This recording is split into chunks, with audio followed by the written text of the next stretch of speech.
right, Spider Loke. Eats the deal. Man, glad to have you back. Man, I appreciate the invite, man. Yeah, man, the fans really liked your take on everything, man. It was a dope interview last time. Did good numbers. You've always extended me a pretty decent platform, and we've always done well when we collaborated, so why stop, man? I hear that, man. It's always some good material out there, man. Well, I thought we would jump right into some of the biggest news coming out of LA, and that would be the PnB Rock situation that I know happened in an area you're real familiar with. I don't know exactly how close you grew up there, but I know it's somewhere in that area that you grew up. So what all did you think about everything, when you first seen it? Well, I'm glad you phrased the question in that phrase, because when I did my reaction to the incident, I titled my video that he lost his life in my backyard. And of course, in the comments, somebody popped up trying to challenge the fact that that's nowhere near my hood. And people are so, I don't understand why it would be so hard to understand, but just to give a little background on my experience with that general parking lot in particular, I'm from 97th Street on the east side. That parking lot is centered in an area that would be considered 87th Street for the most part. So 10 blocks, walking distance. Main to Avalon, which is about 4 blocks, the opposite direction. So as kids, if you chose to, as an adult, you can walk there twice a day, 3 times a day without it being a big deal. It's not directly. However, one of my very close homeboys, rest in peace, Big Ant, who actually is the reason why I met Suge Knight, his best friend for years is named Magic from H7 Gangster. Now, Magic has his own reputation of notoriety in the industry. You say Magic, people know who he is from Los Angeles. It's been that way for approximately 20 years or better. And that's his neighborhood that parking lot resides in. And Magic and my best friend, Big Ant, rest in peace, they was like this for years. And because of that being Magic's neighborhood and him having somewhat of influence in that parking lot, there was a period of time when my big homie Ant, rest in peace, came home from jail after fighting a very serious case and beating it, took it 12 in the box. He landed a job just being the person to hold down that parking lot. Not security in the sense of security, but to manage the parking lot, parking, and some security as well. But Big Ant himself, he grew up in that part of town to where he was already popular, influential. He's very personable. As patrons come to the restaurant, he's the type of person that grab the door for the women. How you doing, ma'am? He's very respectful. He was tall, big, and strong. In stature, Magic is a lot smaller. So even as they were best friends moving around the industry, it was kind of a good pair. It was like The Rock, Dwayne Johnson, and Kevin Hart. My big homie, Big Ant, and then Magic is the smaller frame, more into the industry than my homie, but they used to move around together. And there was a day when I got a phone call from my homie Big Ant saying, Suge Knight want to meet you. And this was a meeting that Magic and Suge Knight were having together. Magic and Big Ant were having together with Suge Knight. Now, I tell you all that to tell you this. When my big homie Ant, rest in peace, had his tenure of being the manager of that parking lot for quite a few years, it was in my regular, every other day, sometimes 2 days in a row. Maybe I haven't been there in 2 weeks, and then I come back. But for a few years, multiple times a week, that was the hangout for me, because Big Ant, we was tight like that. Plus, every 2 hours, he finna come out with a big-ass carton of free wings. You feel me? We drinking sunrises, sunsets. I wasn't trying to act like I ran that area as far as I regulated it. Niggas bow down to me over there, none of that. All I'm saying is I have spent an enormous amount of accumulated hours just hanging in that parking lot. I know all the back cutways through the alley, the parking lot he parked in. I know every in and out of every ins and out of Roscoe's. I actually got my very first manicure in that parking lot. There used to be a nail shop upstairs. My big homie Day, rest in peace, from Q102, he took me up in there to get a manicure. So all I was stating when I called it my backyard is I am extremely, extremely familiar. If you think I'm lying, all you gotta do is find anybody from A7 Gangster and ask them, am I lying? Even those from A7 Gangster that don't know me and have never seen me in that parking lot, if you ask them, it's gonna be easily confirmed. That's not even a brag. It's just something coincidental, ironic. Without this incident happening in that parking lot, there would be no reason for anybody to challenge whether or not that was true. It's just a parking lot that I used to fuck around with in a lot. However, the fact that he lost his life there, and I chose to share how familiar I am with that parking lot. To some people, it seems like I'm clout chasing. Guess what?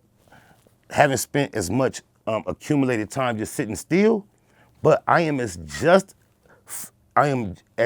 familiar, or even more familiar with the Tams parking lot where Terry Carter lost his life and where Suge lost his case. That's just the irony of my life. I have it documented. Rest in peace, Gonzo. Shortly before he died, we was having an exchange, and you'll see before he passed how familiar I was going on Crenshaw and Slauson. Into that parking lot, I went live on some looking for Gonzo, and I just now noticing while I'm talking to you the irony of my familiarity with all three of those parking lots. The one on Rosecrans Central, Crenshaw and Slauson, Manchester and Maine are all parking lots very, very, very, very, very, very familiar to my life and experience in South Central and Compton. No lie, no extras, facts. Shout out to Hootie. Like right there, like on the Deuce line, that's the Deuce line where the Tams is. If you cross that street, it's a legendary home right there with a garage that, like everybody know, my children not only have lived on that street, if the first street that you make a left on, forget the name of it, they lived on that street. Shout out to Face from Elm. I remember Cuz stay over there.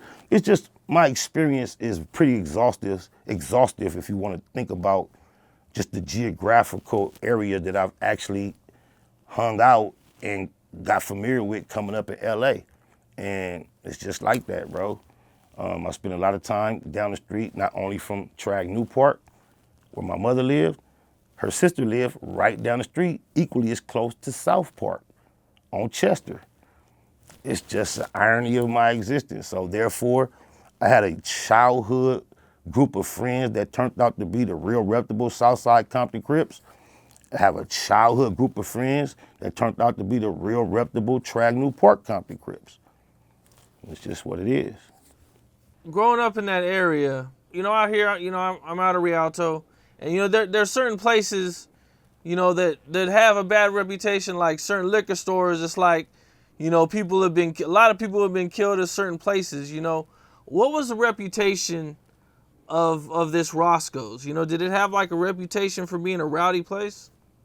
Only in light if you want to compare it to the rest. It's not rowdy in the sense of it stands out in comparison to the rest of the area that it's in. It's typically viewed as the least desirable Roscoe's to go to. However, people don't typically feel, ooh, I can't go over there. It's just like most people don't patronize that area when they go to eat, Roscoe's included. But someone that's familiar with that area in general and had a taste for Roscoe's, it's not like they were scared to go up there. Well, from the information that we have, he sat down there, he went to eat, somebody approached him, demanded his chain, there were some conversations, and some of the big news that kind of came out right after this was his location being posted. And a lot of people were blaming his girlfriend for posting his location. You had Cardi B came out, kind of defended the girlfriend, and then you had dudes like Kodak Black, which was going off on dude for posting his location. Man, how do you feel about all that? Man, we on a public platform. I kind of commit myself on public platforms to try to like steer away from feelings and deal with the facts. Feelings, everybody are entitled to their feelings. Feelings are unique and personal, and they'll cause us to stay in confusion if we utilize our feelings to try to understand our perspective on subjects in a public platform. So I'm gonna just stick to the facts.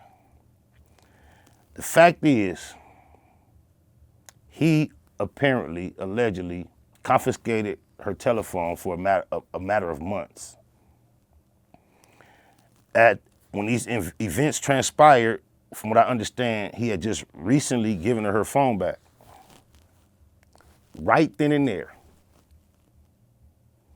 There is no way in the world I believe the mentality of a woman who just got her phone confiscated and returned after months is in a harmonious spirit with this dude.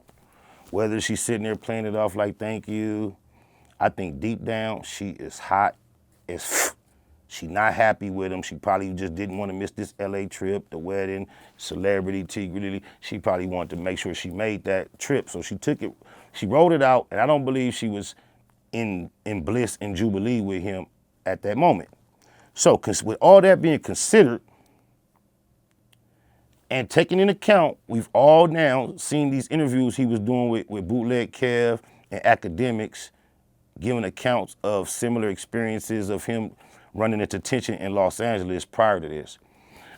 We hear his account and we see the way she's implicated in those incidents. I'm still not going on what I feel. I'm just, we're gonna point out the facts we have. He was giving accounts of being out here, feeling like he was getting pushed up on, pressed on. And according to the way she was positioned in these incidents, she either was suspicious or careless and indifferent to his safety, his whereabouts. He described it as indifferent and unaware. And that's how he took it. However, without us really being able to read her mind, it could also be perceived that she was being reckless and a part of it, because one thing I noted, he said that some guys pushed up on him inside of a store or something of that nature. He kind of diffused it, but he diffused it and got to safety by getting in his vehicle and attempting to leave in the location.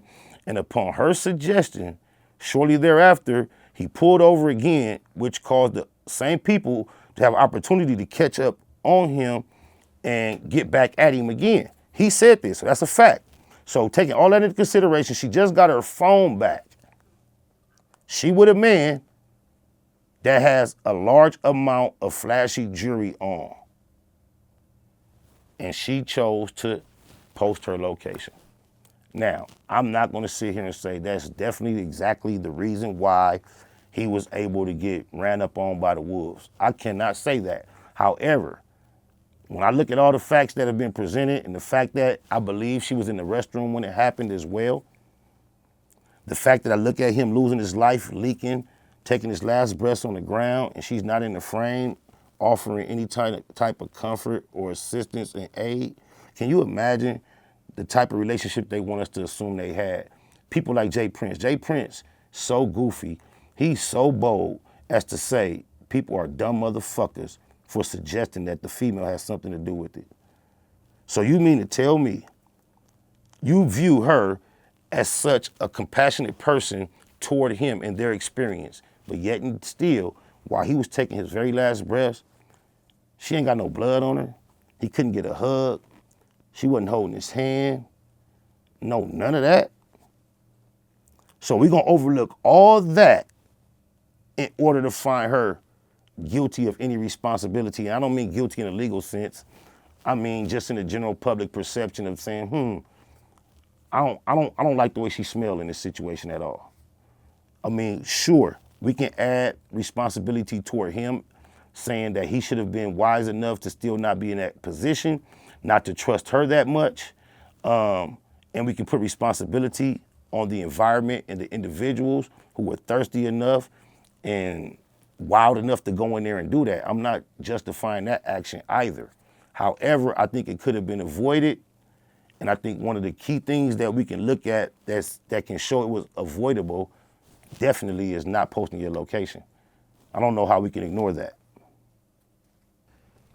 Yeah, posting your location was really irresponsible, man. I mean, especially in nowadays where we've all seen situations where locations have been dropped and something's happened to people, man. It's really one of those things where you really just can't ignore it anymore. It's there, and we've all seen it, and it was just really irresponsible.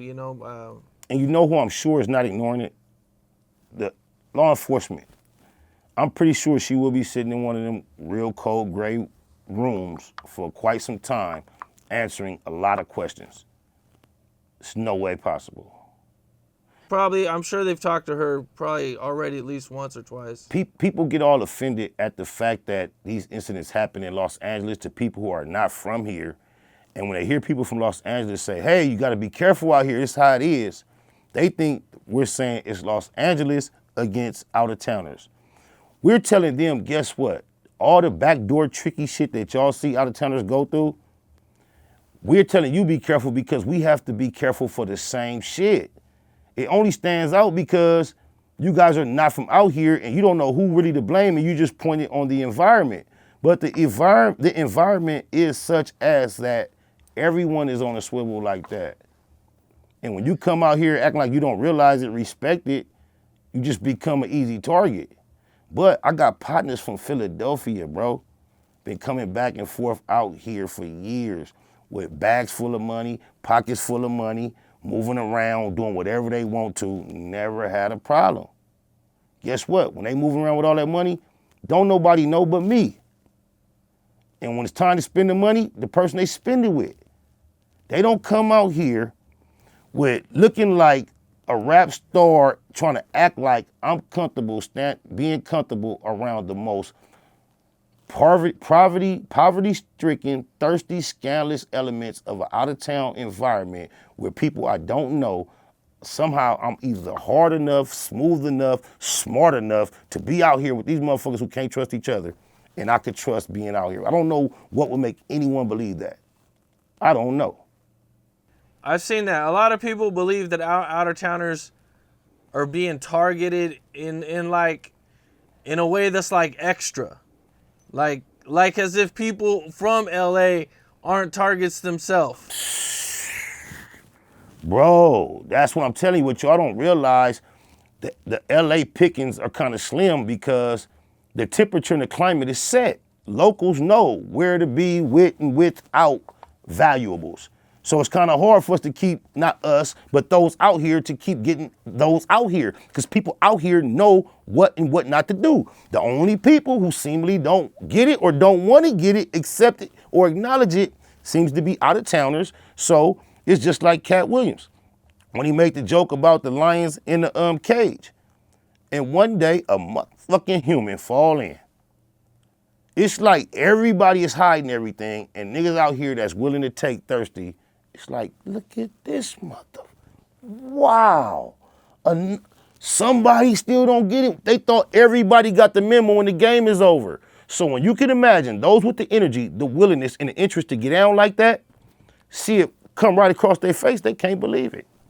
I promise you, on my mama, my daughter's dead homies, lokes, loved ones, everything I love and live for, I done seen Petey Pablo in a car getting his earrings unscrewed. And by the grace of God, he was with Suge, and that didn't stop the process because, I hate to make it, the whole get down was, even though you with Suge, you didn't know, we out here 50 deep. Suge is gonna make sure it looks like he's the first person in the entourage, you number 50, and he don't have no idea what's going on down here, even though that's what's up, right? So just imagine I'm watching Petey Pablo in his car, and fuck it, my brother, Big Spider, in his passenger seat doing this. And Petey Pablo letting him unscrew his earrings. Rest in peace, Dogg from Main Street. If it wasn't for Dogg pulling up, not demanding, but really politicking, pleading, begging my brother, because he had interest with Petey Pablo that he needed Petey Pablo to feel like, I'm safe with you, I was here with you. So Dogg really pleaded to my brother to give him that pass, which was a very hard pass for my brother to get. But I just seen Petey Pablo sit there and allow a nigga to screw his earrings out and didn't do nothing. Damn. Am I lying, Petey Pablo? Man, Suge just pretended like he wasn't around or didn't, because wasn't Petey Pablo actually signed to Death Row at one point or was gonna sign? This is the thing. With Suge, it had nothing to do with Petey Pablo. It had everything to do with when he got to fucking with us. My brother, M.O., his whole interest, his approach was to ask Suge permission. Is it okay for me to get down like that around here while we moving around? And just before it was even a Petey Pablo to think about, and my brother getting at Suge like that, when nobody in particular was the person we're talking about, Suge kind of like gave him the green light and let him know, I know how you get down, and when we moving, that's in the game too. You know, just don't be messy, cross nobody up, implicate nothing.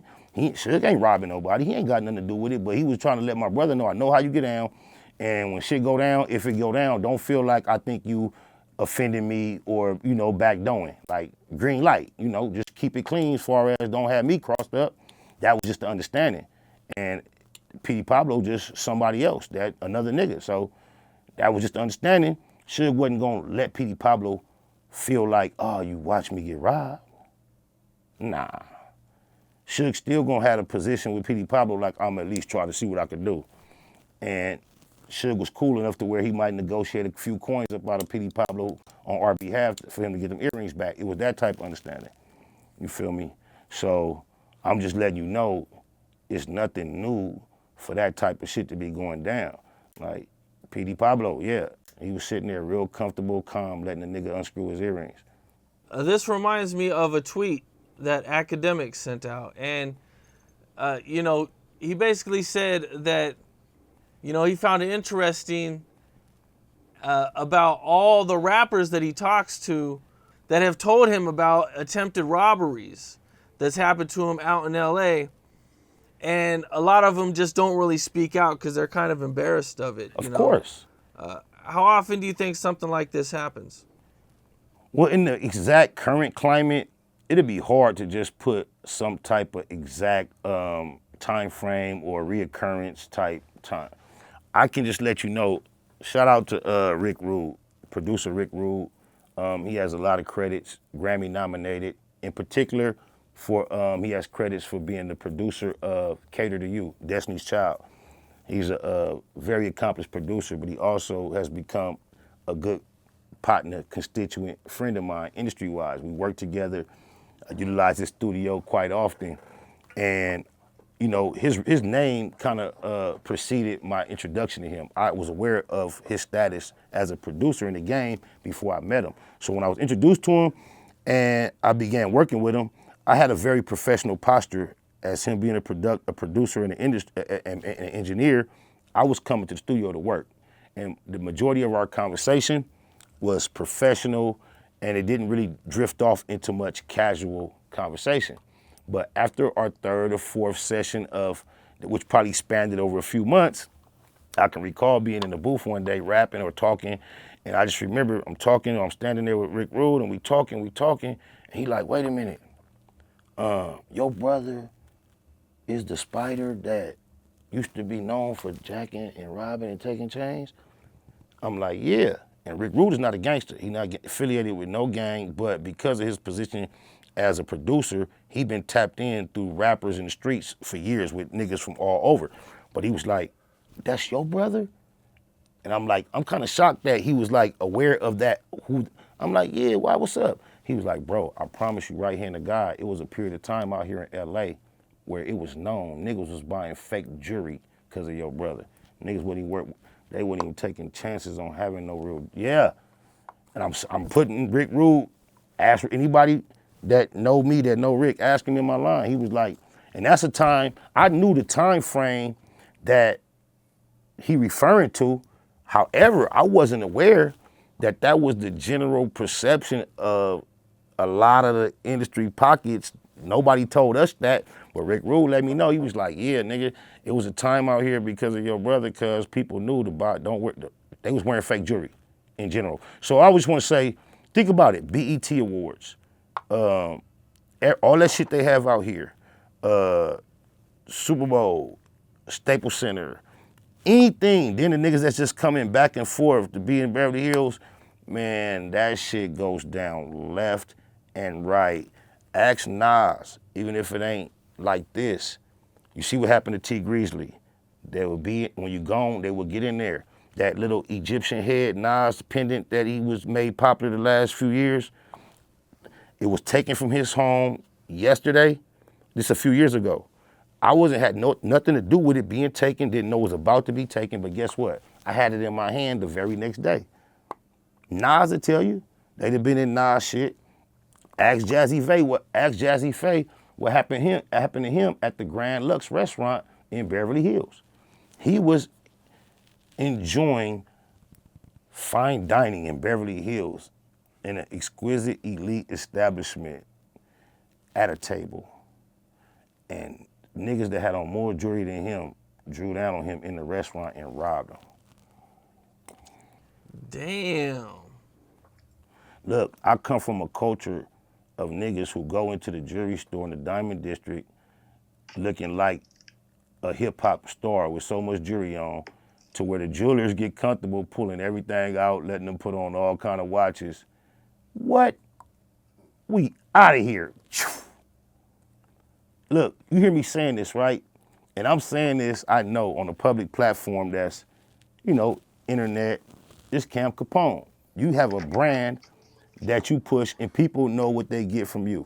But what I'm trying to tell y'all, world, all of LA know what I'm talking about. This ain't no secret. Cuz I'm just telling you, like, I'm not saying it's me. My name's Spider though. And my brother on my mama is notoriously known for being, if not the nigga, one of the niggas that had his hand on all this type of energy and this. My brother been in prison since 05, so I'm talking about 05 back.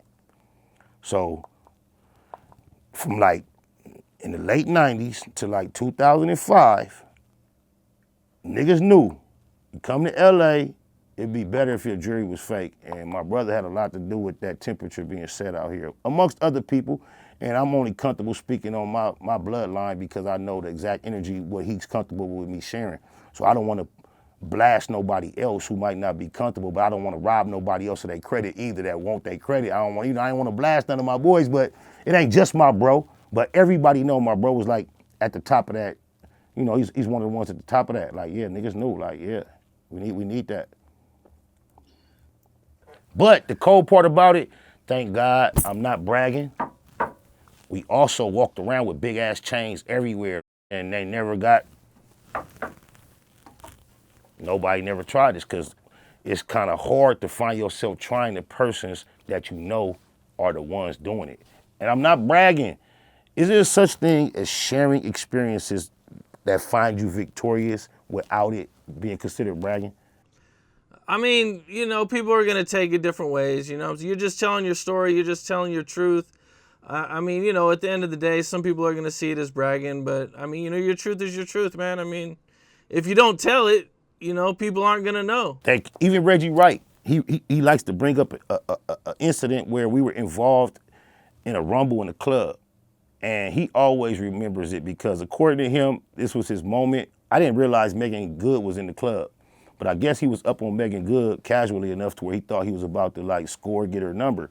And at the moment the whole shit went up, he didn't get to talk to Megan Good because he had to react to the chaos. But that night in particular, I remember being in the club, not because of the fight, not because of him and Megan Good and none of that. The most memorable moment that evening, while I was the one who started the fight, and then the whole club was getting turned out because of big old rumble and chaos, stampede, everybody trying to get out, even those that don't even know what's going on. My brother, the only person in the venue, and that's standing against the wall, right near the exit, watching all the motherfucking people stampede out. In his mind is he's watching the crowd. And as soon as, I don't know if there were more chains that was real in the crowd or not, but that nigga sit there and the nigga ran by, he whop. That's all that was on his mind. And our whole entourage, he's the only person that had that on their mind. Some niggas was squabbing. Some niggas was trying to make sure everybody safely got out the venue without nobody telling him to think about it or not. This nigga, the only nigga on the wall, waiting, lurking, waiting. snatching jewelry. That's what I'm just trying to tell you. Like, this is what I know about from a certain element in my life that is very close. So it's heavy in the culture out in LA. I don't want to bring this up for the reason of gangbanging culture. Well, even outside of gangbanging, I'm talking about the jacking, taking culture. And then when it comes to jewelry in particular, I'm not bringing this up to try to like bring up no old shit, to bring up no negative vibe. Shout out to Yuck Mouth, the legendary Yuck Mouth from the Loonies. I still got 5 on. It's just 500 these days on my mama. But everybody know I went through experience with Yuck Mouth where we had a altercation where we got the rumbling and all that. And subsequently, his jewelry ended up in my possession. So I'm just trying to give y'all, this is who my brother is. When you were there, right? I was there. It happened? I was there. I was the one who initiated the physical contact with Yuck Mouth and myself. And throughout the process, it was me and my boy Puto. We ended up on the ground. He had a little crew. It was a little rumble. And I had no idea that this was taking place. This was not on my mind. Once again, once I got in the car, Puto pulled out Yuck Mouth jewelry. So it wasn't like I was there with a robbery, mind frame, intention, or nothing. So he pulled out Yuck Mouth jewelry. He had 2 chains. Now, mind you, my brother was at the venue as well. And by the time the altercation took place, Puto and myself were the only 2 people with us left in the venue because everyone had left to go get the vehicles and go to valet. We had left as well. I tapped Puto on the shoulder like, come on, cuz, and walked back in the club, just me and him by ourselves, to approach Yuck Mouth on my own tip for my own reasons. So as the rumble took place and whoop-de-whoop, and now it's time to go, get in the car, we get in the car, my dog, my little Loke, my boy, he pulled up the chains. I say all this to say this. So now when we get to the red light, my brother is following us in the car. So when we get to the light, we flossing the jewelry on my brother, showing him the Yuck Mouth chains. Now, I didn't notice at the moment I approached Yuck Mouth and got into altercation with him. But true to the nature of the individual I'm discussing, my brother and his crew, the reason why they was going to valet and getting in position, because they was waiting on him to come out to get that shit theyself anyway. This what he was on. I'm not knowing that. I go get that Yuck Mouth about some why you diss G-Unit, whoopty wop wop, some old corny ass shit. And we get to fighting over that. My nigga from Jordan Down Projects, watch niggas, Eastside niggas, while I'm all about fighting, Puto come up with jury. I wasn't expecting that. So we driving, whoop, whoop. I got a regime. Shout out Yuck Mouth, cuz I'm telling this historically, bro. That's the only reason to just shine some light on my brother's character. So, and y'all think this is bad news, but this is not something my brother is ashamed of being factual about his character. This is true. So we leaving the venue. Not only did when I get to the light, Suge Knight and Mikey Rue from the mob, they was at the red light in that red GT that Suge made famous. And Mikey Rue was in the passenger seat. I remember showing Suge the jury. Him and Mikey Rue like, yeah, nigga, look. And they like, ooh, whatever. But I remember my brother calling me from the car behind like, cuz, tell cuz you gotta give me one of them chains, cuz, tell cuz you gotta give me one of them chains. He talking about Puto. No, he like, cuz, I gotta get one of them chains, let me get one of them chains. I'm like, cuz, check this out, cuz, them ain't my chains. Them my nigga chains. I say, and Puto had a watch, a diamond watch, and a diamond earring I had bought him at the time that he lost in the scuffle. He like, cuz, my watch gone. It had like a leather band, it broke, and his earring was gone. So he like, really? Instead of whatever he finna get being a come up, you gotta minus the L, and the come up is a little smaller than what it was because you took an L. So he telling me that while we in the car. So on my Loke, I love you, Loke. Puto tell me off top, he hand me the jury and tell me, give me what you gonna give me. On my mama. So I'm like, but my brother called me, I'm like, cuz, that's cuz jury. I'm like, cuz lost his watch, he lost his earring. He like, tell cuz. So he like, my brother say, hey, pull over at the next gas station. So we like, all right, we pull over to the next gas station, EC Crip, blah, blah, blah, blah. Spider jump out the car, cuz had a big ass knot of money, cuz. He like went to hand it, but it fell on the ground. It dropped on the ground. He went straight, took the chain, got in the car, got on. So Puto looking at me like, what? I'm like, you better get the money, get the money. It was a few thousand, love cuz again. Puto give me the money and we break it down, whoop, whoop, whoop. But we go to the jury shop the next morning. I just say all this to say this. That's Spider in jury, big Spider in jury. He couldn't even let that moment go by. He missed out. He wanted it. He was finna take it. He was finna rob for it. I didn't rob for it, but I beat him to the jury, and he still bought it. Like, he bought it. My brother, cuz, he an East Side nigga, didn't finish no school, don't know nothing about nothing. Nigga, if you ask him if a diamond is real from a mile away, he gonna tell you, boy. I don't know how he know. You can have an identical two things. One is a replica, one is a real. I trust Spider in a half a blink. He gonna tell you what's what. Oh, my mama. Shout out Big SPI, cuz. Love you, cuz. Come on home, cuz. Siete. The Spiders. That good, huh? He can spot it that easy, man. Look, you see how much I put on it. You hear all the extras I put on it, right? I promise you, I am far from the only person that can tell you this. It's a whole lot of people that can tell you this. I've kind of wondered, you know, being that the PnB Rock situation is such a high profile situation, you know, how hard do you think it's going to be for them to get rid of the chain or to sell it or to do anything, you know, worthwhile of it? I would not mention a geographical location in whatsoever, but I want to let you know that chain is already melted down, gone, bro. There's no such thing as impossible. You have to be careful. You can't just go and run wild like, you know, you would think would just, you know, but yeah. It's out of here. It doesn't exist no more. Just like that, okay. Yeah, because Man. the value is not in the way it looks. It's in the actual weight of the metal. That's the actual value. It's not even the stones. It's the weight of the metal. So everything is about the weight of the metal these days. It's always has been.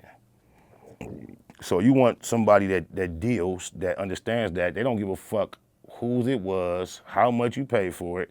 They're gonna throw it on the scale and make you an offer.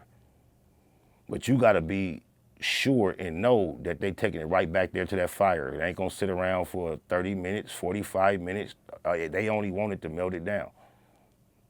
That's kind of where I was going with it. I'd be a little worried that you bring this to the wrong person. No, believe me, the person you know, enough, they could easily turn you in or, you know what I'm saying, do some weird shit. Out here, the person comfortable enough to be where he was, bold enough to do what he did, he has a relationship that he knows he can get that done. He's not doing that and then gonna go try to do guesswork on where to take it. Niggas that get down like that out here, they got multiple fences in place for black market dirty shit. Gotcha. Just think about it.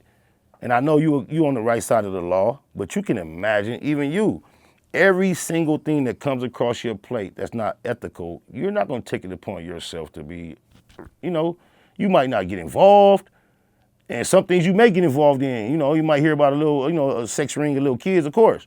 But even if you are not, as far as your integrity, willing to participate in certain things, it doesn't mean even you're going to report them or let somebody else know. You're just going to pass.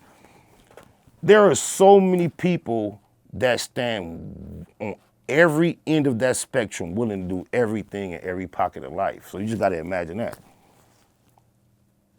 It's about the relationship with the person that can facilitate what you need. That's what matters.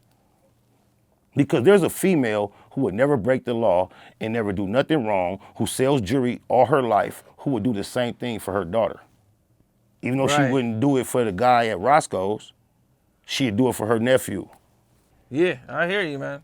Oh, it can be done, but like you say, it's a good question because if you're not careful and you don't know what you're doing, trying to get rid of it could be the way they get at you. But that shit is I'm just saying from my personal understanding and thought process, I don't believe it exists anymore. It'd be foolish if it did. It would be extremely foolish. Exactly. Yeah. Not even anticipating he would lose his life or the fact that you have to take his life. The only people really going after that high profile type of jewelry know where to take it. They're not wasting their time taking it, now trying to sell it to their homie. That's not how it go. Okay. Some of the other big news to kind of come out of LA related a little bit. Face down, ass you know, up, I know you would have a good insight to this. is Quando Rondo came out not too long ago, and basically saying that he was laying down his flag, and then he's not neighborhood no more. What was your thoughts on all that? Well, first, I had thoughts that were kind of like influenced by everyone else's, and the fact that it was on internet and what he had just went through. And I kind of reacted initially like, oh, but in all actuality, every person in front of a camera should be saying exactly what he's saying, even the most full-fledged active gang members out there. No one should be on the camera trying to prove that that's who they are. Especially if that's who you are, your expression on camera should be the exact opposite. So therefore, with that being in mind, I'm gonna give him all the benefits of the doubt and say that could be one of the wisest things he declares, especially being in Georgia where, at least in Fulton County, they not playing. So if you're cripping in that short career span then got that high profile, you might think it's some coward, buster, scary shit for him to say that. It could be some real smart, sharp, calculated, educated, intelligent, suave, smooth, cool, shrewd to do that. I seen in a previous interview that he did, probably a few years back, where at this point, he completely denied being a Crip at all. This is my thing. It's hard for me to discuss these subjects with people from that perspective, when we're talking about what someone said on record, on camera. Because really, to be honest with you, that's the only thing you should ever be caught saying on record, on camera. Even myself personally, ever since I've been a professional recording artist or a public person, I've always discussed my gang affiliation in a past tense. And I did it for so long, you can go back through all my content over the years and realize I'm telling you the truth. But it feels like a prophetic position for me to take, because look how they're using lyrics and people claiming to be gang affiliated to bring about charges, cases, and convictions that are as serious as racketeering and RICO, which are all glued together through the concept of a conspiracy, which is the easiest thing to prove in the federal court of law. Why would anybody really savvy to the game judge somebody about being on camera and saying, oh, I'm not no terrorist, gang, organized crime member. I don't got nothing to do with that. How can you judge anyone from declaring that on camera? That's like you expecting. I hear you. That's like you expecting the devil to show up and say, "Fee, fi, fo, fum, I'm coming to get everybody." No, he's gonna come up singing sweet shit to your ear, making you think you can trust him and love him. So I don't want to blow nobody cover, but I leave my brain open for the possibility that Quando might be on point more so than all his counterparts. I'm gonna give him the room that might be what's going on. I also not trying to add to nobody's investigation. Everybody acting like, what, nobody. I also consider the fact that might have been a successful mission. Yeah, okay. Everybody looking at him like he's supposed to be explaining his every move. Everybody thought Kaiser Sose was a punk. He was getting socked in the ribs, pissing blood. He couldn't walk right. Kaiser Sose. I give Quando Rondo the benefit of the doubt. He might be Kaiser Sose around this motherfucker. Let's just, for a second, hypothetical. Let me tell you this. Let me tell you something this. Watch this. Hold on real quick. Watch. I'm going to try to do this for you. I'm going to try to do this for you in real time. Hold on real quick. I can't guarantee this nigga going to answer, but I hope he do. There's somebody from 97th Street, 97 East Coast. It's one of my homies. He ain't got nothing to do with industry. He don't know nothing about rap. Only thing he know about rap is I'm his homie. He don't know nothing about the industry. Watch this. I'm gonna hope he answer. Watch this. This finna fuck you up.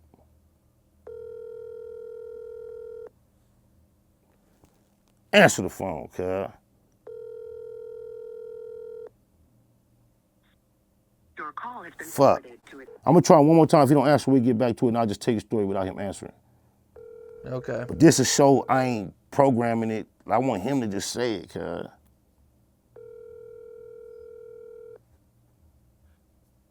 Fuck it. All right, look. Swear to God, on the set, my mama, Milk, dead homies, daughters, lokes, loved ones, everything I love and live for. It had to be maybe 6, 7 months ago. Out of nowhere, one of my homies, cuz I am extremely inactive when it comes to gang banging. Like I say, oh look, he called. Thank you, I'm so glad. Neighborhood.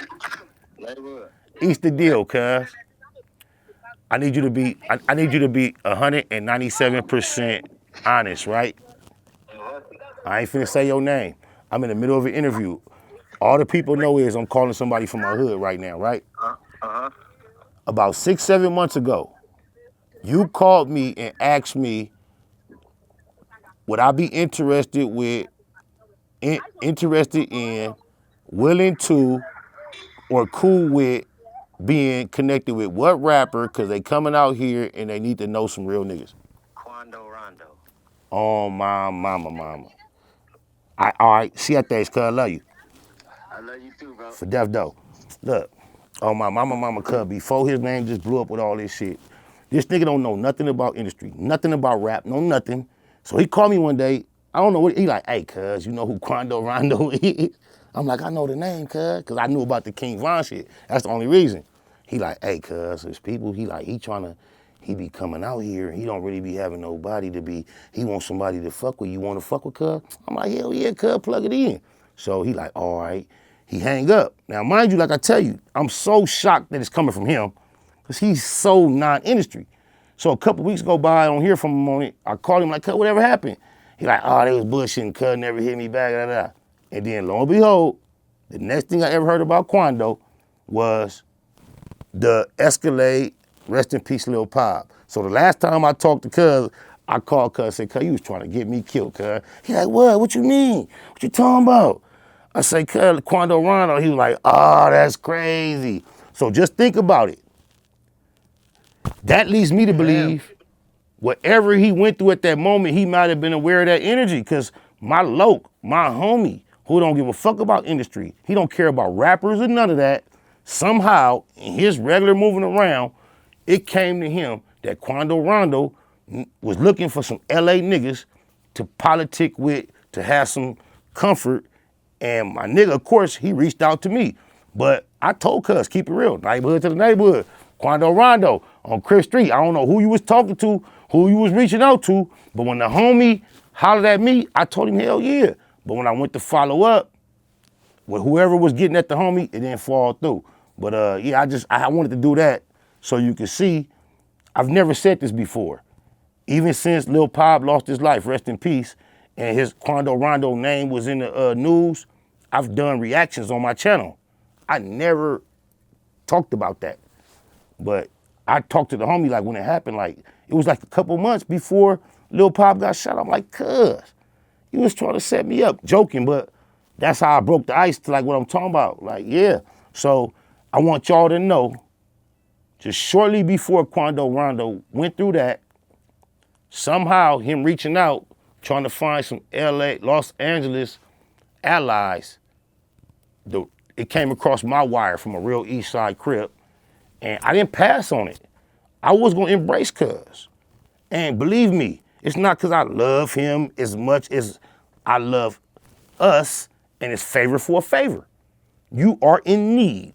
You are looking for something to utilize or use to fulfill a certain need.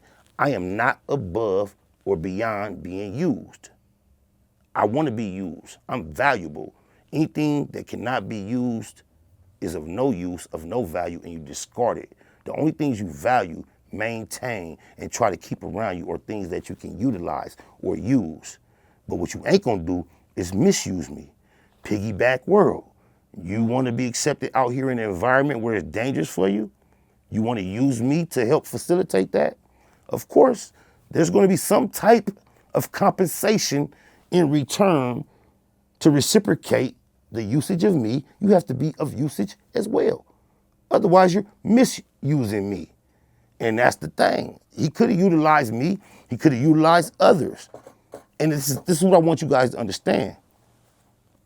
When we talk about a tour guide, I've been to Haiti, and the poverty and violence of Haiti, when I think in retrospect, I could not imagine have gone on that tour without my local tour guides.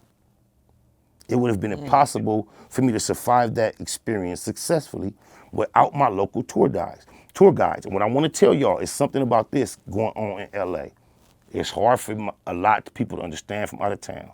But I'm not harder than LA. I'm not harder than the other niggas out here that's vultures and wolves looking for shit. But there is an unwritten rule, contract, understanding, agreement that if somebody from out of town who otherwise would be fooled, if they're accompanied by a respectful tour guide, they say it's no honor among thieves, but even amongst the thieves, everyone salute. I could be on your heel, following you, sniffing on you, and I bump into the time where I come to get you.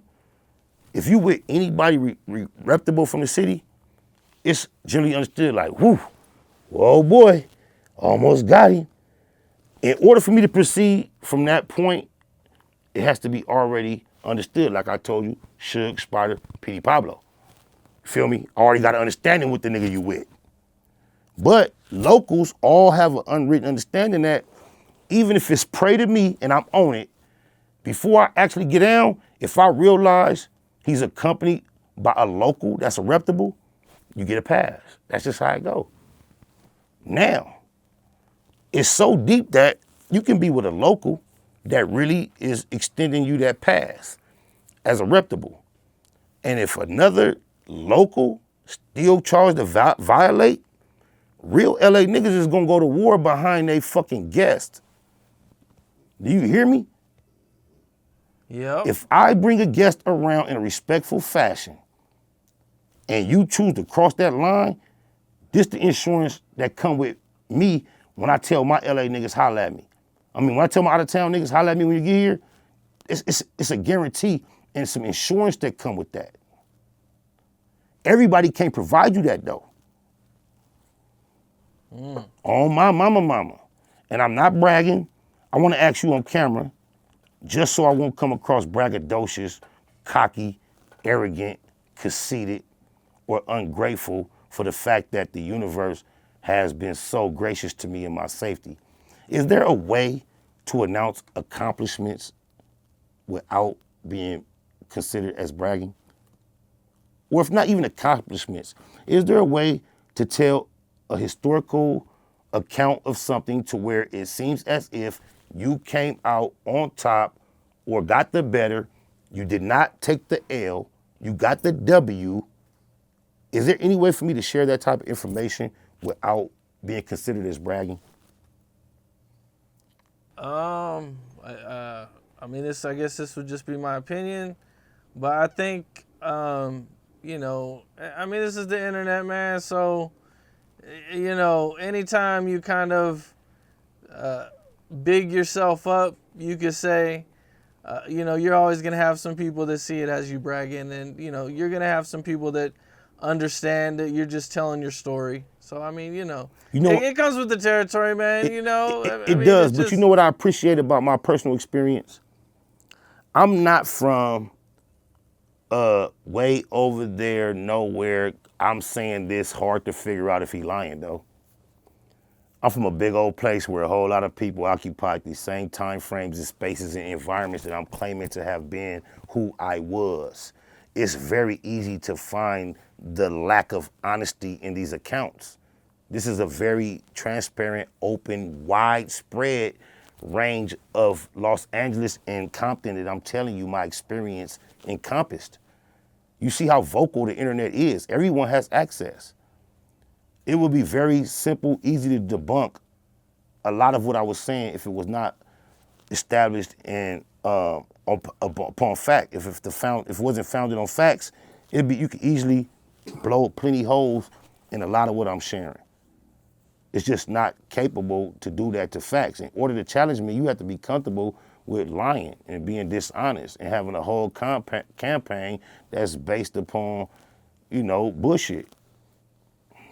Because I was a successful fuck up.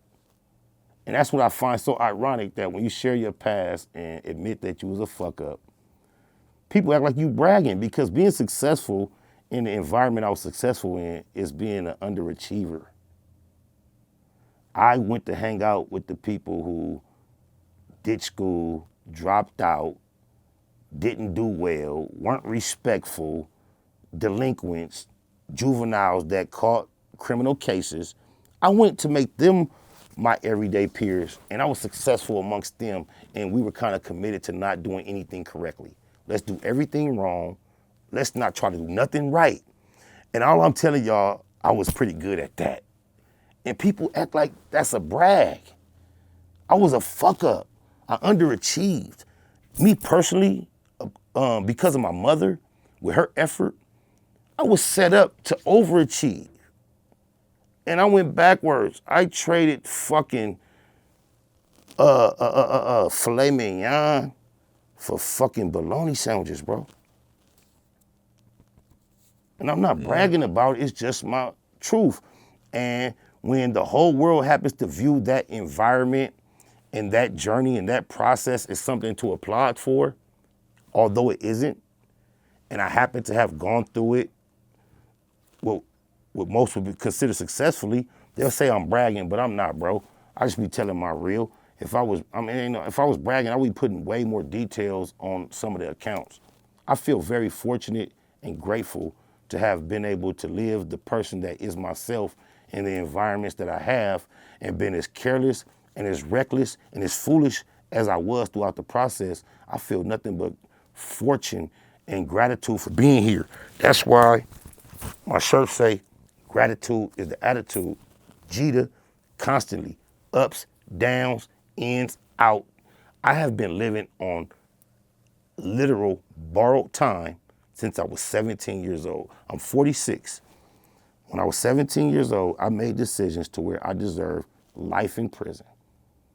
And I was found guilty, not found guilty, I was charged, arrested. I had crimes, multiple crimes, turned state evidence against me, threw statements against me.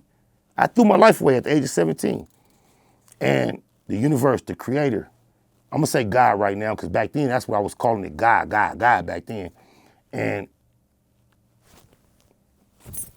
being guilty, I was guilty.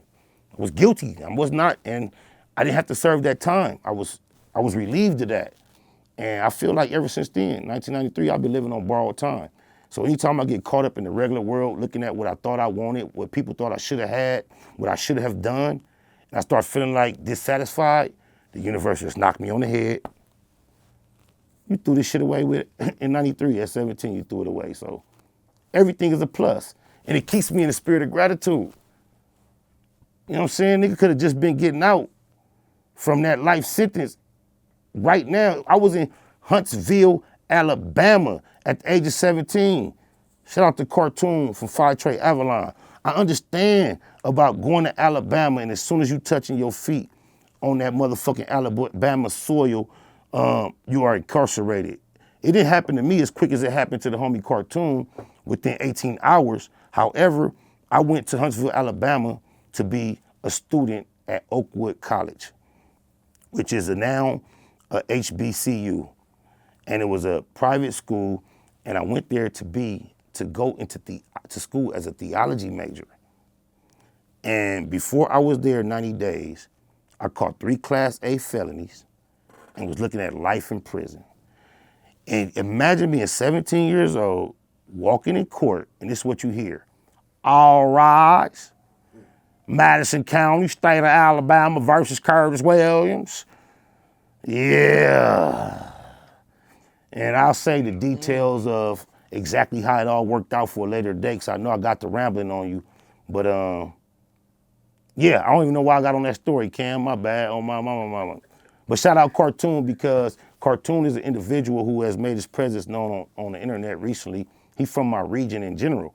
However, he a G nigga, older than me. And he has relocated for the most part, to Alabama. He goes back and forth, show up and all that. However, when I first heard him tell his story about how he went to Alabama as a young LA nigga and got caught up, and he ended up doing like 23 years, I believe, on his case, which was a robbery, and one of mine was as well. I just realized like the creator was showing me what could have happened. And he had to walk that shit off from Alabama prisons, which ain't easy. It's a lot different than our system. And salute to Cartoon for going through that, but I don't even think I ever shared this with him. That's part of his experience that made me really be able to relate with him, because I went to Alabama, thought I was the shit. Old Dog was popping back then. I had the Old Dog braids. They looked at me like I was Old Dog, and I got caught up trying to prove to them I was Old Dog. And I got some lyrics on some unreleased music that say, through the years I done made so many shitty decisions, it's hard to believe I'm still sitting in such a pretty position.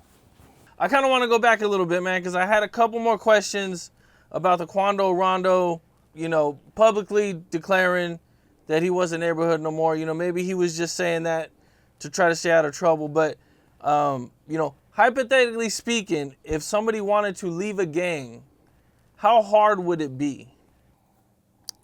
See, the thing that used to make it so difficult is the fact that the gangs are based residentially where you live. So the gang is here, you stuck here as far as your living situation. It's kind of hard to duck your obligation that you had committed to. You got to walk home from school, you got to pull up, these dudes is going to be around. Nowadays, the actual structure of the gangs are not really based like that. And even when it was based like that, leaving the gang and the way it's gonna go, it's unique every time based upon the person, the hood you from, and your status over there in that hood. You could be, I got a homie right now, swear to God, he was born and raised on 97th Street. He turned 97 East Coast when he was young. He was my little homie.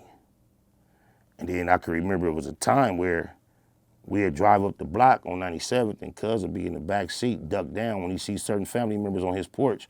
He'd tell me, don't stop, cuz, keep going, keep going, keep going. To where his family, because they cared about him, kind of like made him to where he couldn't claim the hood no more. He couldn't get away with it. He went and started some whole other shit right in our section. Now he's a fully grown man. He's one of my very best friends. He's not from 97 East Coast. He's from something else, formerly, right there. But he walked right off, changed what he did, no problem. Then I got homies that's original homies, more original than me, was around before me. We don't see them for a while. Rumor going around, they turned Harlem Crip in LA on the West. They really be with the Harlems. They ain't turned Harlem, but they be with the Harlem so much and never come into the hood that eventually the homies, we mount up deep, go to the Harlem hood, basically make cuz come back to the hood. If he didn't agree to come back, something was gonna go down. Then there's other variations of how it can go. I got a homie from my hood, used to be from Q102. Whatever reasons in his journey, he didn't want to be from Q102 no more. He wanted to be from 97. Q102s came to the hood, one of my homies, him. They went around the corner, put cuz off Q102, put him on 97. He a real homie from the hood. Some niggas, you hanging out, you do something boo-boo, you still want to be from the hood. You don't have no choice. Niggas will beat you up and run you off. But then, I just want to keep it a Google, facts over feelings on my mama. You got niggas that's on paperwork. Everybody know it. Certain niggas in the hood let them know, you got the boot. You all bad. And you got experiences where the rest of the hood decide, oh no, you go through a little weak ass DP and you still the homie. Cuz made a mistake. You can't run everybody off because you made a mistake cuz young. I used to hear that when I was younger, and they used to say that about young homies. But as time went on, they be giving that pass to older and older people cuz made a mistake. Cuz made a mistake, but the little homie got all day. A young nigga with all the shits got all day, but cuz made a mistake. So getting put off the gang, bro, I know traditionally, historically, yeah, it was a real rough process. And I can go back and act like it's exactly like that, like we heard in all the gangster stories and movies. Nah. If you got a location far enough away, all you gotta do is not come back. Yeah, I was kind of like thinking that with Quando Rondo, like he might not have had to just announce it. He could have just. See, initially before I thought about it deeper, my perspective was he could walk away. However, he shouldn't have did it on the internet because it kind of makes it seem like your whole gangbang career is everything we saw on the internet. It was all about the internet. Because, like I told you, shouldn't no active member of any type of illegal organization be on the internet, on camera, professing that that's who I am?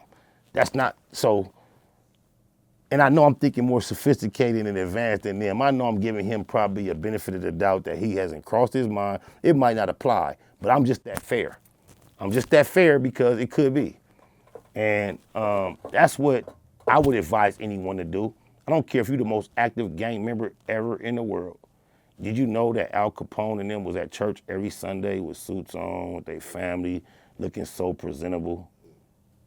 I did not know that. Yeah. That's interesting. Yeah. What you think confession really, who need to go talk to that priest, for real? Feel me? Yeah. Quando Rondo in particular, sad case, because you see what the brand of gangbanging Los Angeles established has done to the world, to the youth. It's a germ, it's a disease. People that are not high profile like Quando Rondo have adopted it, gone through ups, downs, buffoonery, successes, and you never hear about it. He just got caught up, bro. He got caught up. This gangbanging shit ain't good for the local natives. So it ain't good for nobody who adopted it abroad. Definitely not for someone from abroad who adopted to be associated with one of the most treacherous brands of this shit and think that you finna come.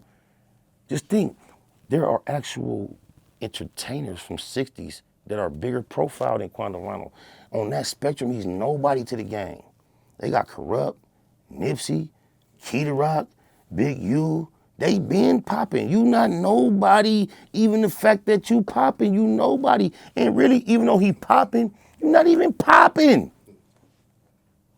I promise you, if Cuz would have did something like been fortunate, lucky, or wise enough to associate himself with one of these LA gangs that nobody never heard of, he probably could have had a way more successful experience.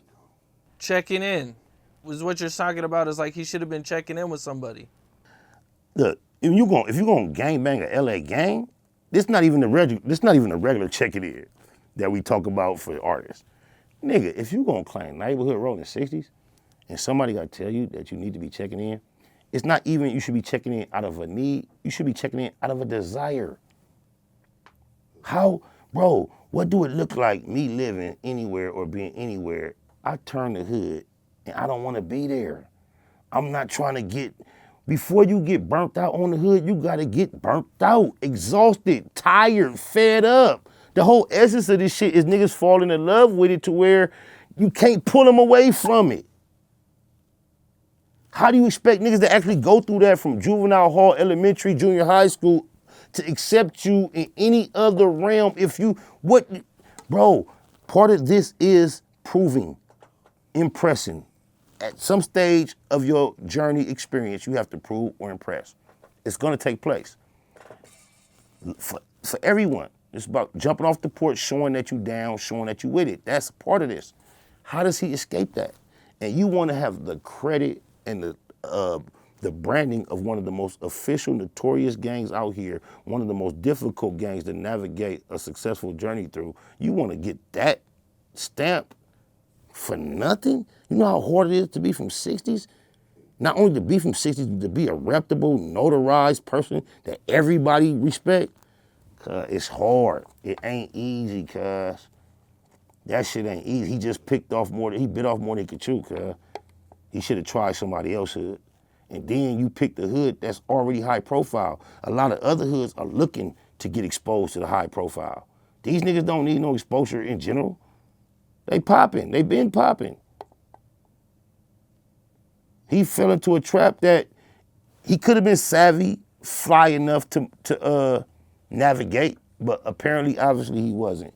And then there's some who, with all the skills necessary, still wouldn't be able to accomplish it because you never know with this shit out here, cuz. They say the strong survive. Shit, the strong even die in South Central.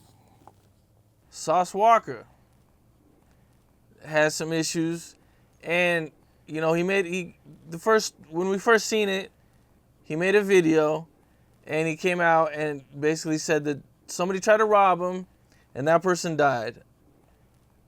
A lot of people thought he was saying that he actually did the shooting, but you know I kind of seen through it and was like, okay, you know maybe his bodyguard did it. I wasn't sure exactly what happened, but you know that was another situation out in LA that recently happened, man. Did you check all that out? Yeah, I peeped it, and I understand where the confusion came initially when you see what he said. He did leave it kind of vague, which would cause people to assume he was trying to insinuate that he was involved with it. But then, after it came out that he wasn't, if you go listen to what he said initially, he didn't really try to over-implicate himself.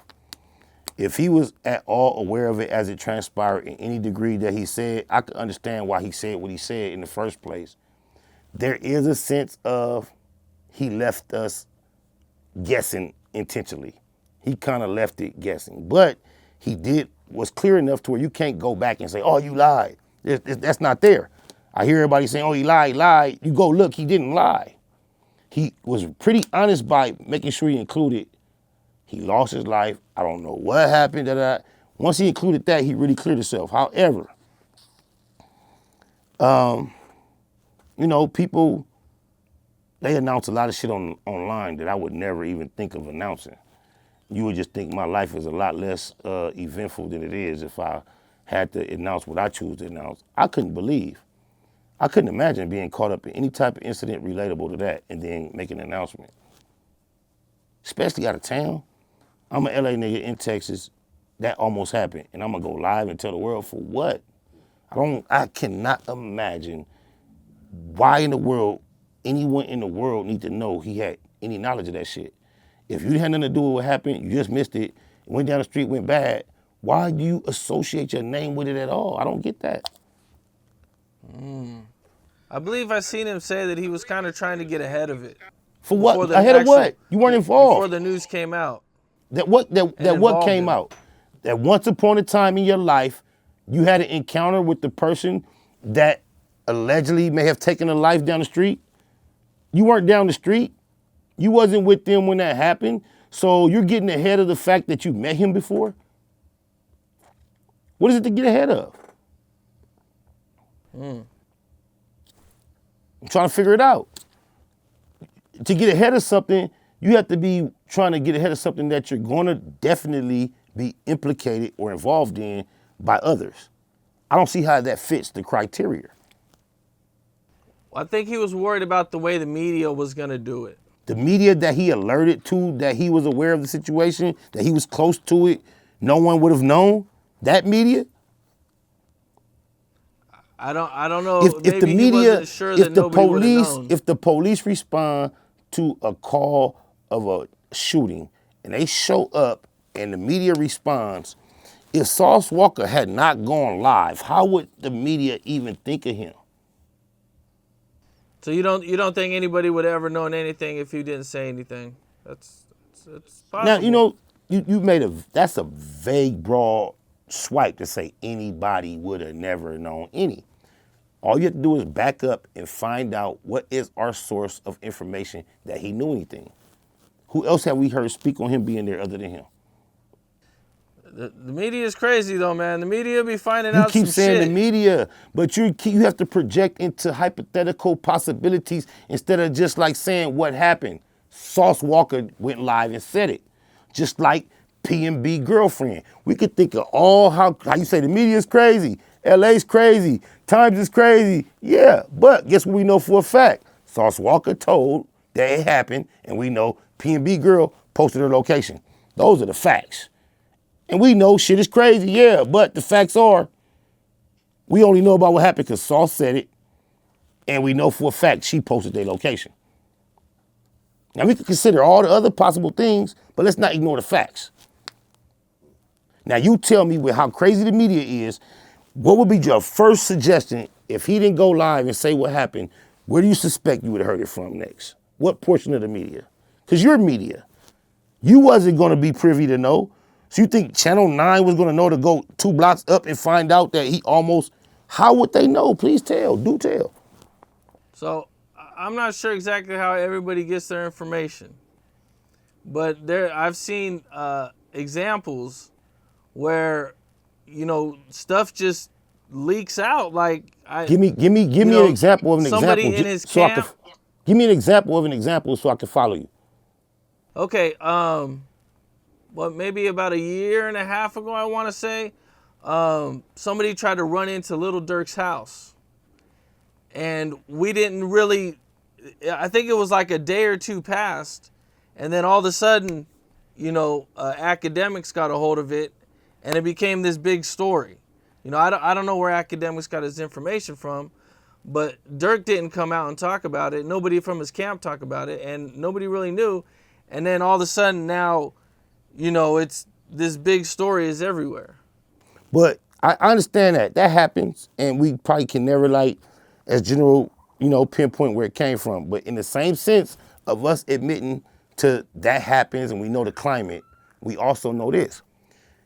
If there was going to be other people potentially reporting what happened to Sauce Walka outside of himself, by now we would hear accounts of other people who potentially could have reported before him.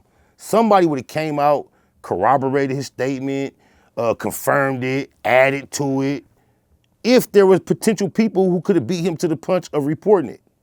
If you think it could have potentially gotten out without him doing that live, by now we would have seen some of those people giving their account. Who would have told? Where is the person by now that would have told saying, yeah, I was there, Sauce Walka ain't lying? Where is that person? He was getting ahead of what? What we can't do is we can't relieve him from the portion of clout chasing involved in what he did. Maybe he didn't lie, but he was definitely chasing clout. It was totally unnecessary for him to announce that in the way he did, bro. And if you was chasing clout, just be a man and claim that, nigga. Just say, because first of all, if that's not the case, bro, you basically telling, somebody just committed a crime against me. That's what the police do nowadays. You standing in front of a location saying it just happened. You know what the police do? They go to all the cameras in the area and try to piece together and figure out who came from where and who did what. And he's letting the whole world know I was standing right here and a robber assaulted me. So you need to just be quiet. I don't understand why you announced that. You telling on criminals. Like, what are you, bro? You act like you a gangster ready to die for this and all that.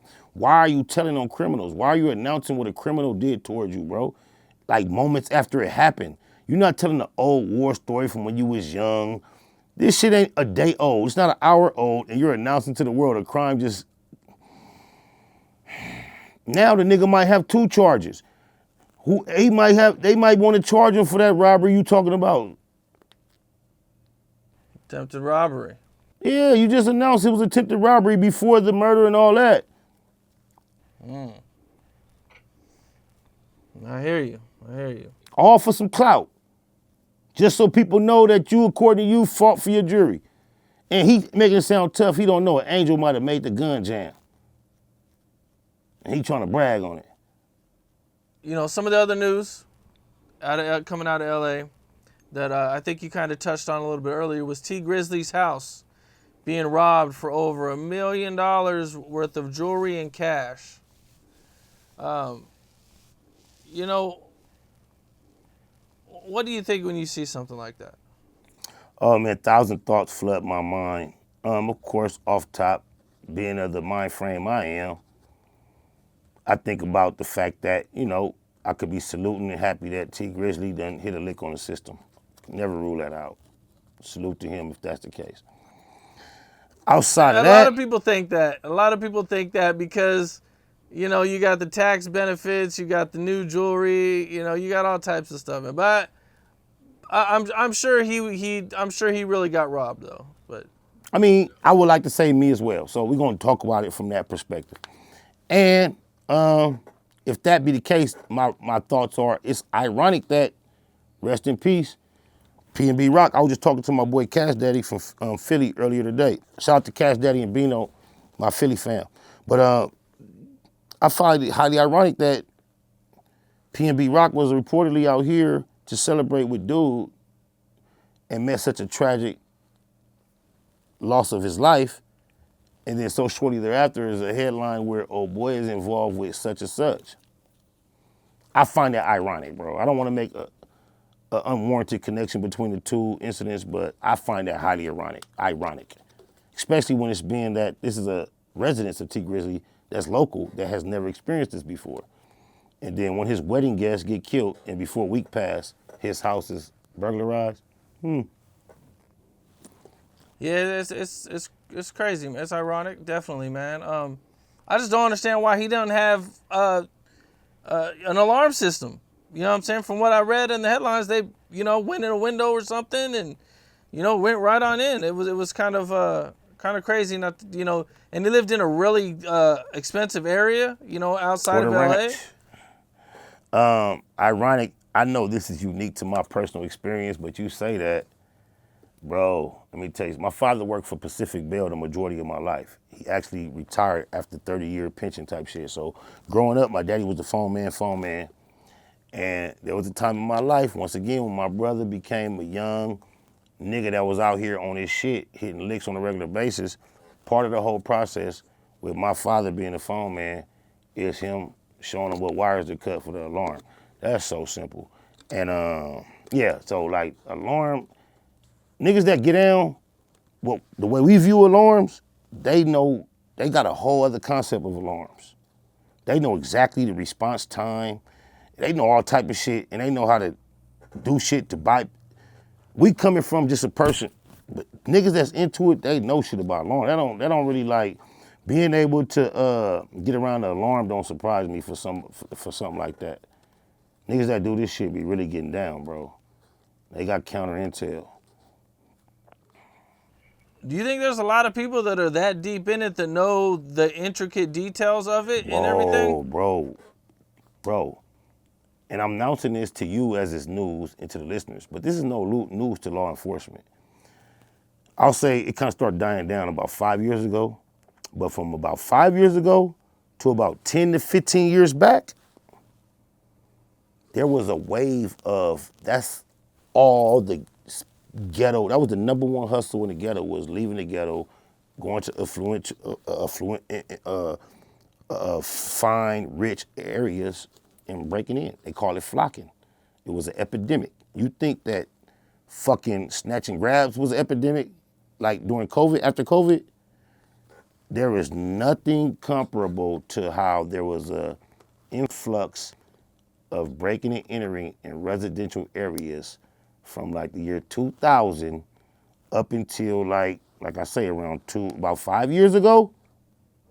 Cuz every and anybody, yeah. And then for that being the reason, the tricks of the trade became a lot more common knowledge because so many people were getting involved. From every hood, from Compton to LA, Crips, Bloods, the number one hustle was flocking. So just think, it was a time in the 80s where the number one thing was having crack. So there became a time where the number one illegal source of income in our areas was people to leave and go breaking houses. And laws changed real quick to where that's not that popular no more. Oh, really? Yo, what they changed in the laws? Oh, yeah. Yo, you just think about it. Think about it.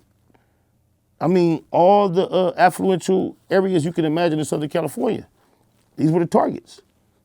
They go, they try to just camouflage themselves as well as they can as someone that may be in this area conducting some type of respectful business, knock, try to find someone not home, and they was in that thing.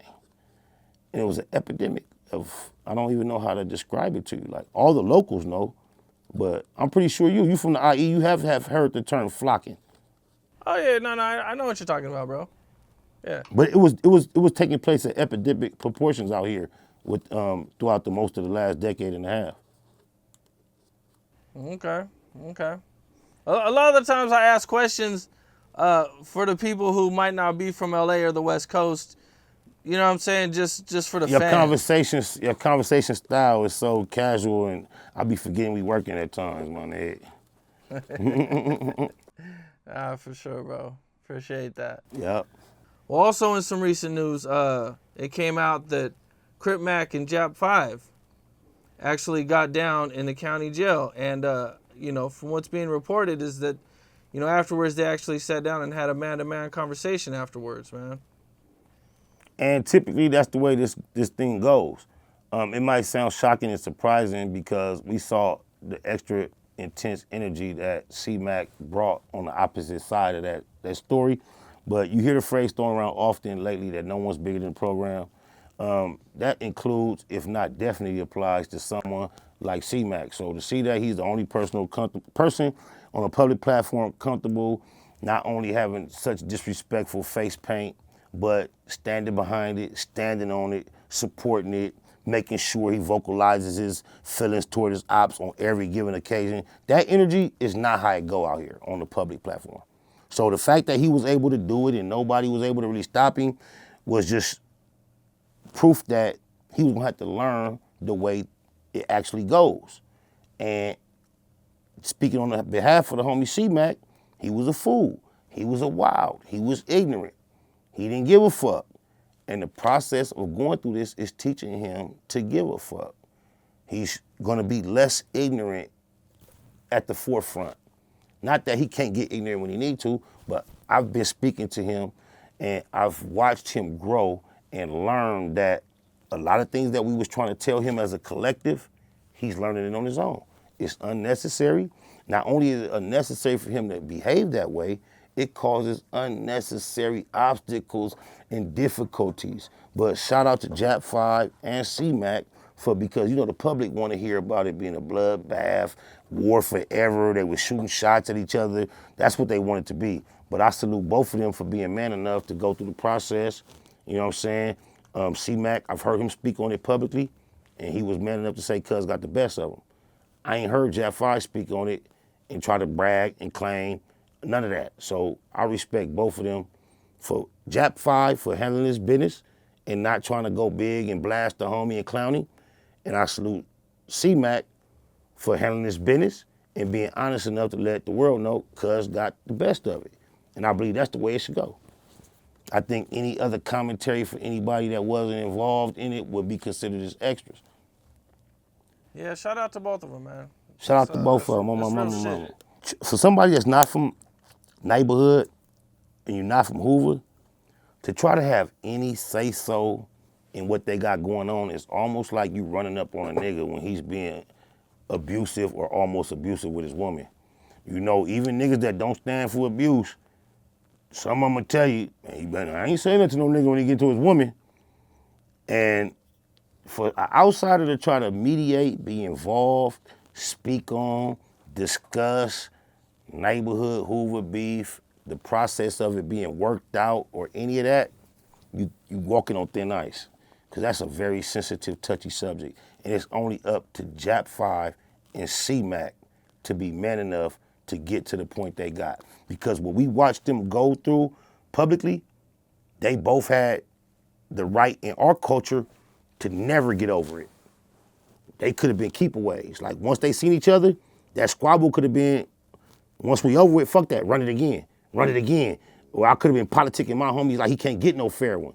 So the fact that they was man enough, when we both seen how far they was standing on opposite sides of their shit, The way they did that shit, that's a respectable way for it to be done. Last time we did the interview, we talked about you and Nina Boy, settling your differences like men. And hopefully this will inspire more people to go ahead and just handle your shit like a man. Yeah, I don't believe that fighting is like this great remedy for navigating your way through issues. I don't think it's like healthy. However, as an alternative to taking someone's life, I believe it is to be preferred. But I would like to see us as a culture to get to a level where we can get beyond conflicts without physically engaging one another, because the issues typically only can be worked out with understanding and a change of understanding and approach. Fighting does not stop nothing unless you can beat someone into fear and submission to now have a different feeling about it. If you and I are disagreeing about anything and we consider ourselves friendly enough to try to work it out, if we utilize fighting, how does that change my opinion or position or thoughts on the subject that we were disagreeing about? The only way that could change it if I show you can't fuck with me, so now you better agree with me. That's the only way fighting is effective. Because if we just have a regular fight where nobody wins or lost, I still think the same way about these issues I did before we fought. And I think it speaks to the ignorance that my people have found themselves inflicted with when we look at fighting as this awesome remedy for conflict. When even people that are capable to push buttons on a nuclear war level, successful conflict is ended with negotiation. I think we need to be more concerned with finding a way that is not physical to get beyond our conflicts. Maybe fighting versus shooting is a start, but I just think it's deeper than that, far deeper than that. Because me fighting anybody, especially being grown, I don't know how to fight you with love. It's difficult to fight with love. Even in a sense like you mentioned what me and the homie went through, Nina Boy. There's a whole lot of elements that cause us to be able to fight head up and basically, just think about this. Nina Boy wasn't my homie from my hood.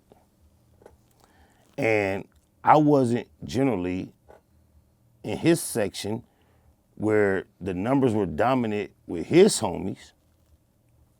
Just think about me and anybody fighting outside of a group, and you fall, stumble, and I get an obvious advantage. In real life, there's nothing stopping me from just doing everything I can to harm you. But in a controlled environment with homies in this, not only is it typically a rule when he fall, you let him get up. If I'm from 97th Street and I go to the 6-pack with 397s and it's 50 niggas from the 6-pack out there, not only is it cool for me to let him get up, it's the safest, smartest, wisest thing for me to do. You can't go over there and do no extras to nobody, homie, even if it's just certain way you gotta know how to carry yourself, bro. So I don't feel like fighting is a remedy, because when I fight, I fight to survive, demolish. I don't want to leave you no room to feel like you want to do this with me again. I'm not taking anything for granted. That I'm biting, scratching, pulling, kicking, choking, everything. Every shit goes. So I don't understand how we can just routinely think it's cool to fight amongst loved ones. And I understand how it is done. I'm just not that type of nigga. So even with me being Baby S from the set, I done squabbled with a gang of my homies through the years coming up here and there, but almost every fight I ever had with anybody in life, I threw the first punch. Being said, I learned how not to engage with my loved ones if it's not necessary. It's like, cause you hit a switch, cause I don't understand fighting with fairness. Like, that don't even go together to me. Even in the concept of being in a gang is a group. We might get fair ones amongst each other, but if you're not amongst us, there is nobody in the world that deserves a fair one. That's a gang, a group, a collective. It's unfair. Yeah, exactly. We gonna get in your ass together. Even if I could whoop you one-on-one. I've never watched my homeboy fight somebody we didn't both know. Never. It will never happen. I don't understand it. Even when my homie in the wrong. No fight no stranger, nigga. You can't even fight no acquaintance that ain't on our side, nigga. Not while I'm there. It gotta be very, very, very strong bonds on both sides of this whole shit for me to watch one of my loved ones fight somebody I ain't fighting, cuz that's hard. It's the way I was bred, raised, the way I raised myself. And nobody really teach me that. That's how I taught myself. And me and my crew, that's how we pushed it, and that's how we push it to this day. That's why I got lyrics that say, when I'm with Smurf, I might squab if a nigga diss DL. Just think about how backwards that is with politics. I realized in my life, I could be fighting in public if somebody said, fuck DL, which is Denver Lanes. You know why? Because Smurf is my partner. And if I happen to be somewhere with Smurf and he react to that type of energy, guess what? It's going up. Okay, I hear you, man. Now taking it back to your death row time, you know, one of the big things that was going on at that time is, I don't want to say all of death row, but Suge and Snoop had their issues going on, and it, you know, kind of bled over into a lot of the artists with death row were taking shots at Snoop and coming after him, man. You know, what was your perspective on everything when that was going on? Man, I personally got caught up in that dynamic myself, and I got on a record that was directed toward dissing Snoop Dogg myself, and you know, my perspective was I found myself in the midst of something that I was aware of going on before I was knowing any of these people.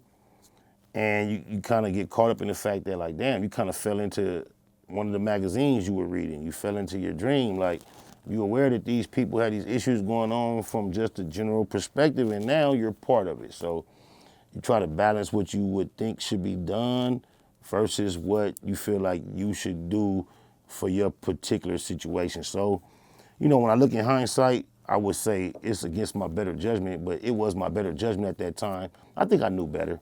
Yeah, I jumped in full-fledged, just aligned myself with Suge Knight against Snoop Dogg on some diss shit based on the fact I was affiliated with these people. And, you know, it's kind of hard to feel guilty or feel like it was such a terrible thing when you compare it to the nature of just the culture of what we do. Like, niggas beef for sport is what it do. So it didn't seem like such a deep thing at the time. However, also because when you look at Snoop Dogg and you think about we in the rap game and you just taking lessons from what has already happened and even what he's gone through, you kind of like are aware of the way he was going at it with Easy. And at least from a personal perspective, outside looking in, no one perceived any personal problems he had with Easy, you know, and because of his association with who was helping him get on, he was comfortable doing whatever. So, you know, in the spirit of that, probably similar mind frame as him, I was just trying to be down with those that I was down with. But however, I kind of like didn't appreciate the fact that I got engaged in being disrespectful toward Cuz mama. And I said some things about his mother, rest in peace to Beverly. I didn't even know his mother's name. So it wasn't something really that came out of me. But I allowed Suge to motivate me to go back in the booth after I did my record, my verse, and add some commentary, which was disrespectful towards his mom. So what everybody else was going through with the whole little shit, I can't speak on. But me personally, that was my experience with being around at that time where it was conflict between those two entities. I don't feel that bad about being down with who I was affiliated with and associated with, and I have no regrets. But if I can take any thought from me reflecting on that, I remember through it all that I kind of wish I hadn't said what I said about Cuz mama. Yeah, you felt, you know, you was kind of just caught up in the moment, you know, being down with Suge and, you know, Suge, you know, involving you in death row and everything, and You know, I seen that you approached him at a West Coast conference one time. What all was going on with that? Look, that was all stemming from. That was all. Cam. Hey, he just Yo. he said they're coming in 10 minutes. The other people. So we have to wrap it Okay. up. You're right. Okay. Well, all right, Spider. So I'll answer that. Good. Yeah, we'll get to it next time. This will kind of tease him for the next one. Hey, tap in with Mika though. She gonna do some numbers. You know she don't want to expose whack booty cheeks. Oh, I wanted to ask you about that too. Damn it. Okay. Call me back sooner than later, bro. All right. Sounds good, man. Much Appreciate love. you, Spider.